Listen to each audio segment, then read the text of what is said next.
Desde Orgullo Galego queremos contribuír na concienciación para protexer a píllara das dunas, ameazada dende hai moitos anos en risco de desaparición. A píllara é unha ave moi pequena e cun peso que vai dos 30 aos 50 gramos.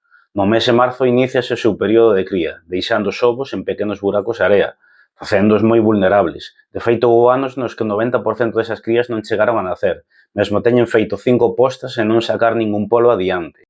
Desde que nacen, aínda tardan 28 días en voar, pero que os perigos non rematan co seu nacemento. Actualmente as ameazas van dende a presenza dos cans nos areais, xa que comen os ovos, matan os animais por estrés.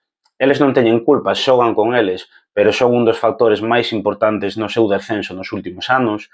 Por outra parte, tamén a destrucción do seu hábitat, as dunas, a construcións tamén de paseos por esas zonas de praia, e todos estes elementos provocan que a súa especie vaia a menos. Se hai anos está a traballarse na súa recuperación e a verdade é que os resultados están a ser positivos. Por tanto, que podes facer ti, que podo facer eu para contribuir?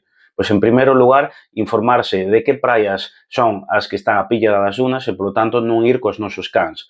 Tedes, por exemplo, Ribeira, Baldaio, A Lanzada, Grove, Valdoviño, Ferrol, etc. son algunhas das praias máis destacadas. Polo tanto, evitar esas zonas. Tamén non achegarse ás dunas e, por suposto, se hai comportamentos incívicos, dar parte. Todas e todos temos responsabilidade para salvar a píllara das dunas.